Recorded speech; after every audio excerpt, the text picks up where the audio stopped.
Hey all your sons, this is Prajesh Chaudhary, your quantum group. Let's see this very beautiful question of geometrical optics from 200 puzzling problem of physics.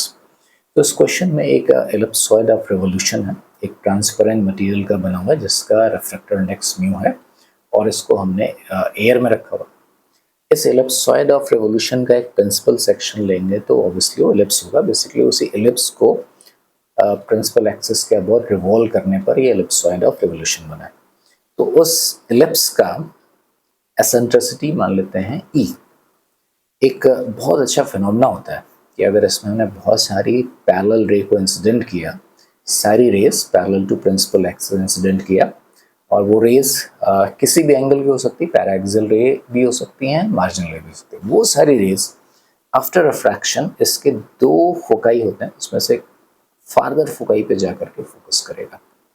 तो ये एक बढ़िया result है। और लेकिन इस result की एक शर्त होती है कि ऐसा तब होगा जब इस एलिप्स की एसेंट्रिसिटी एलिप्स के मटेरियल के relative refractive index with respect to medium के रेसिप्रोकल के बराबर हो जाए। यानी कि अगर E बराबर 1/μ हो जाए तो सारी रेज जो इस एलिप्स के प्रिंसिपल एक्सिस के पैरेलल इंसिडेंट होंगी वो सब जा करके उसके फार्दर वाले दूर वाले फोकस पे जा करके फोकस हो जाएंगे।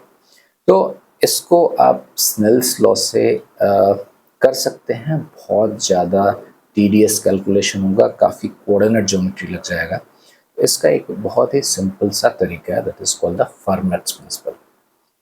फर्मेट प्रिंसिपल बोलता है कि लाइट को एक पॉइंट से दूसरे पॉइंट के बीच में जाने में कोई पाथ लेना होगा। तो what path the light will decide?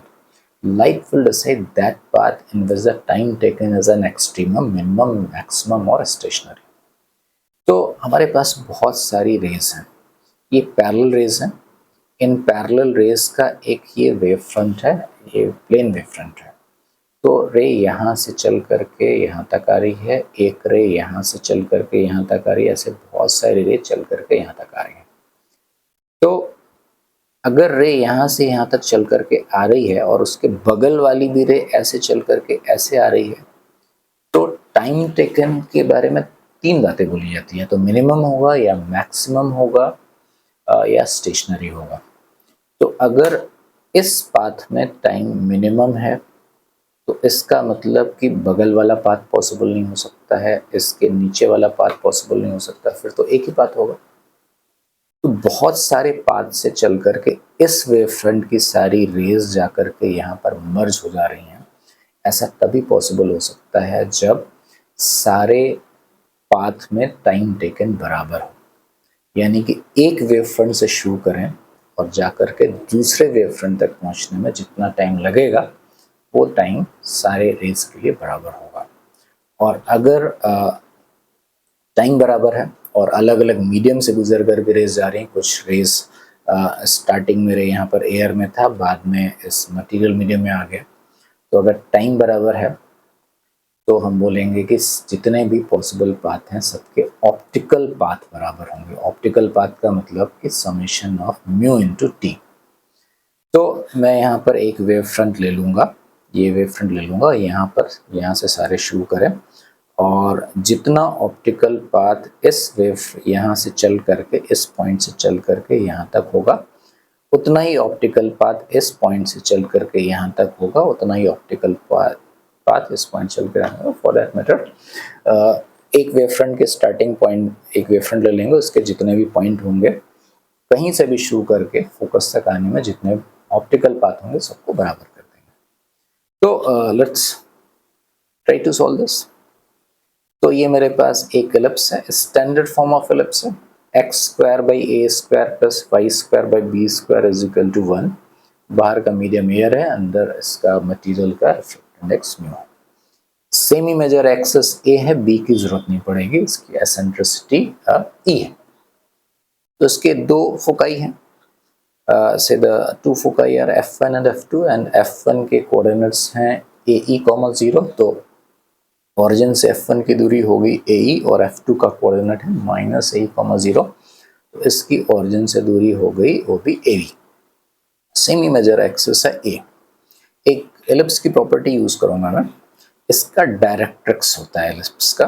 तो जो डायरेक्ट्रिक्स होता है, दो डायरेक्ट्रिक्स होते हैं, मैंने इस साइड का डायरेक्ट्रिक्स लिखा है। ये डायरेक्ट्रिक्स अगर इसकी एसेंट्रिसिटी ई है तो इसका डायरेक्ट्रिक्स ऑरिजिन से या वाई एक्सिस से a बाई ई दूरी पर होता है। तो अब मुझे पैरेलल एक किसी वेव फ्रंट से रे स्टार्ट करके इस F2 तक पहुंचाना। तो मैं स्टार्टिंग पॉइंट में जो वेव फ्रंट ले रहा हूँ इसको डायरेक्ट्रिक्स से शुरू कर देता हूँ। तो मेरे पास दो रेज हैं, एक रे ए पॉइंट से चली और एक रे बी पॉइंट से चली। ए से चलने वाली रे कुछ यूं चली प्रिंसिपल एक्सिस के पैरेलल, और बी से चलने वाली रे कुछ इस तरह से। दोनों रे अभी एयर में। अब अंदर घुसी, स्नेल्स लॉ लगा, रिफ्रैक्शन हुआ। रिफ्रैक्शन के बाद ये वाली रे यहाँ से चल करके F2 तक आ गई, और ये तो नॉर्मल गई तो सीधे चल करके F2 पर आ गई, कुछ इस तरह से आ गई। और एक काम और करते हैं, इस PF1 को भी मिला देते हैं। और एक चीज़ आप देख सकते हो कि ये डिस्टेंस है a बाई ई और ये डिस्टेंस है a, तो ये जो QB होगा that will be a by E minus one, that is a bracket 1 by E minus one, यानी कि a into 1 minus E by E. तो ये लेंथ की अभी मुझे ज़रूरत पड़ेगी। तो सबसे पहले मैं एलिप्स की एसेंट्रिसिटी का फॉर्मूला लिखता हूँ। एसेंट्रिसिटी ऑफ एलिप्स डिफाइन ऐसे की जाती है कि एलिप्स पे कोई भी पॉइंट हो, उस पॉइंट की फोकस से दूरी और उस पॉइंट की नियरेस्ट डायरेक्ट्रिक्स से दूरी का जो रेशियो होता है उसी को बोलते हैं एसेंट्रिसिटी। तो अगर इसकी एसेंट्रिसिटी ई है तो E is equal to P F one by P A हो जाएगा। E is equal to P F one by P A. तो पी एफ वन की वैल्यू हो गई ई इंटू पी ए। और एलिप्स की एक और प्रॉपर्टी यूज करूंगा मैं कि एलिप्स के किसी भी पॉइंट की दोनों फोकाई से दूरी का सम कांस्टेंट होता है, और वो दूरी होती है 2a, यानी कि pf1 plus pf2 is equal to 2a। तो इसका मतलब pf1 is equal to 2a minus pf2, pf2 is equal to 2a minus pf1। तो pf2 की वैल्यू अगर मैं यहाँ पर रख दूँ, pf1 की वैल्यू रख देंगे तो हो जाएगा 2a minus e into P ए। 2a माइनस pf1 की जगह e इंटू पी ए रख दिया। अब मेन मुद्दे की बात यह है कि मैंने इस वेव फ्रंट से दो पॉइंट लिए और यहाँ से चल करके पैरेलल रेज दोनों जा करके इस फोकस पर आ रही हैं। ये मुझको प्रूव करना है। मैं रिवर्स में काम करूँगा। मैं अगर ये प्रूव कर दूँ कि ये दोनों रे F2 पर आ रही हैं तो इसका E की वैल्यू जो हो जाएगी 1 बाई म्यू हो जाएगा। तो A से चल करके F2 तक जो टोटल ऑप्टिकल पाथ लेंथ होगा वही B से चल करके F2 तक का टोटल पाथ लेंथ होगा। बाहर का मीडियम एयर है, अंदर का मीडियम म्यू है।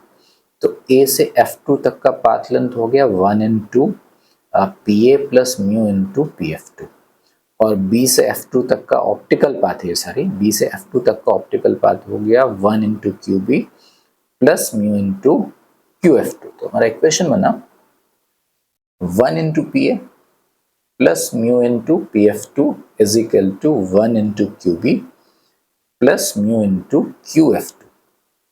और इस PF2 की वैल्यू इक्वेशन 2 से उठा करके यहाँ पर रख देना हमको। तो अगला हो जाएगा PA plus mu into 2A minus EPA plus QB। अब RHS को थोड़ा सा अरेंज कर रहा हूँ। RHS को ध्यान से देखो, ये जो हमारा QB है इसको पहले ही लिख चुका हूँ मैं। QB is equal to A into 1 minus E by E और प्लस म्यू इंटू QF2। ऐसे QF2 भी आसान है। QF2 में ये डिस्टेंस दिख रहा है A और ये डिस्टेंस दिख रहा है A, तो यानी कि QF2 is equal to A plus A, यानी कि A इंटू 1 प्लस E।